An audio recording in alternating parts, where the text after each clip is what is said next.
Hey guys, thanks for watching. Thanks for listening. This is your host Thomas Tyree from On the Hop Podcast. Today, this will be the Combat Series episode 48 for you guys today. Of course, this episode is going to be coming out on all four of our platforms, our Instagram account, our Facebook account, our YouTube account, and our Apple Podcast account. So let's go ahead and dive into the first segment of the Combat Series this week. I will be sharing my fight summary on the fight that took place last night in the sport of boxing between Canelo Alvarez and Jaime Munguia. So, we've seen Canelo Alvarez successfully retain his undisputed super middleweight titles against Jaime Munguia. All four of the titles have stayed with the champion after Canelo Alvarez defeated Jaime Munguia by unanimous decision last night in the sport of boxing.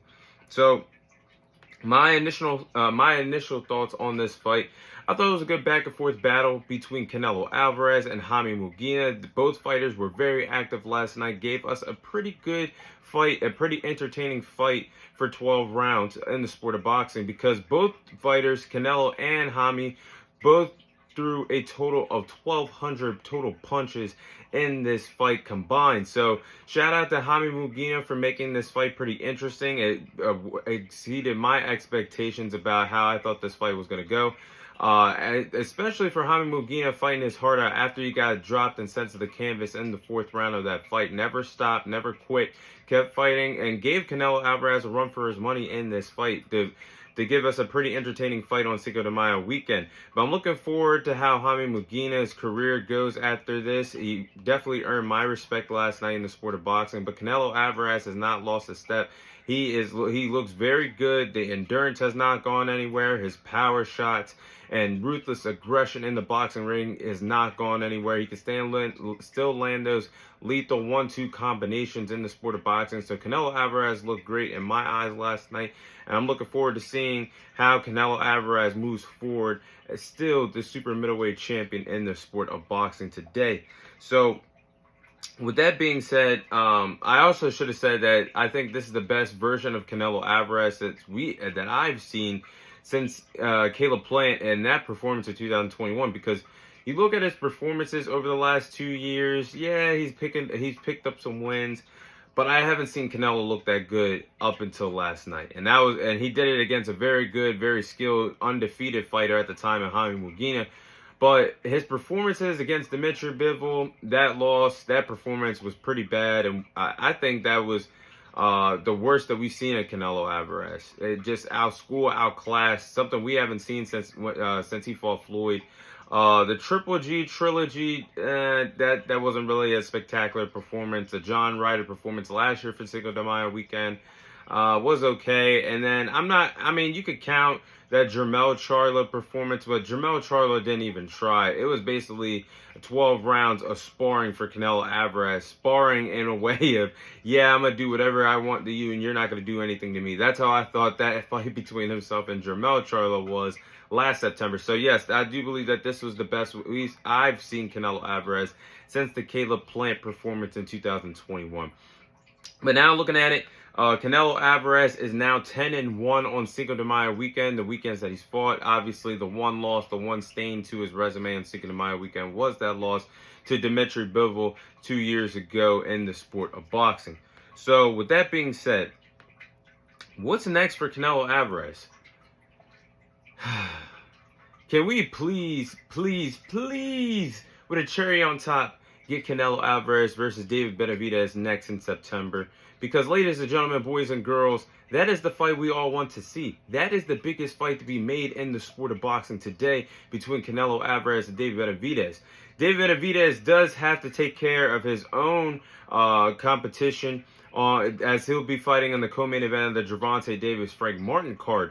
So if David Benavidez is victorious in his debut at 175, I do believe that David Benavidez would be willing to go back down to the super middleweight division to fight Canelo Alvarez for the undisputed titles, because David Benavidez has been at that division for quite some time now.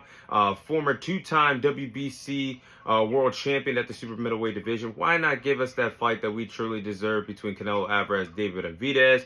Nobody wants to see Canelo Alvarez versus Edgar Berlanga or Canelo Alvarez versus Jermall Charlo in September. those fights just aren't as exciting as the biggest fight to be made between Canelo Alvarez and David Benavidez in September. And the fact that Canelo Alvarez has said that if the money is right several times in interviews, if the money is right, he will fight David Benavidez. And I think he's purposely pricing himself out of fighting David Benavidez because $200 million in one fight is absolutely insane for any promoter in the sport of boxing to come up with that money. Al Heyman, Eddie Hearns, Bob Arum, any promoter out there is not going to give somebody $200 million for one fight. So I think he's purposely outpursing himself not to fight David Benavidez next. And I might be wrong, but let's see if we get that fight soon in the sport of boxing. But if it's not David Benavidez, unfortunately, we are going to get Edwin Berlanga and Jermall Charlo, who both have signaled that they have gotten the call or have been in talks to fight Canelo Alvarez and his return to the sport of boxing in September. So with that being said, what's next for Jaime Munguia? So I do believe that Jaime Munguia does have a bright future in the sport of boxing. I think Golden Boy Promotions, Oscar De La Hoya definitely has a fighter in Jaime Munguia that should be proud. Oscar De La Hoya should be proud of Jaime Munguia for his performance last night. Gave it everything he had. And like I said, he gave Canelo Alvarez a run for his money in that boxing ring last night. So I do believe that Oscar De La Hoya does have a lot of good fighters under his belt. And Golden Boy Promotions of Ryan Garcia, Virgil Ortiz, Jaime Munguia, the list goes on and on. But Jaime Munguia one day could be that cash cow that if he continues on this path in the sport of boxing, picking up wins, winning titles, he could be the next cash cow or be one of the next best Mexican fighters in the sport of boxing. But Jaime Munguia, I would like to fight some possible fighters. I do believe that he could fight in the super middleweight division. Obviously, there's Demetrius Andre. He lost his first fight for the first time last November against David Benavidez. I think that'd be a good fight. Demetrius Andre, Jaime Munguia. He could fight Caleb Plant. Caleb Plant, former IBF world champion of the super middleweight division, could definitely have a fun fight between himself and Jaime Munguia. Or Edgar Berlanga. I think he could fight Edgar Berlanga. If Edward Berlanga does not fight Canelo Alvarez in September. I think those three fights will be good for Jaime Munguia moving forward.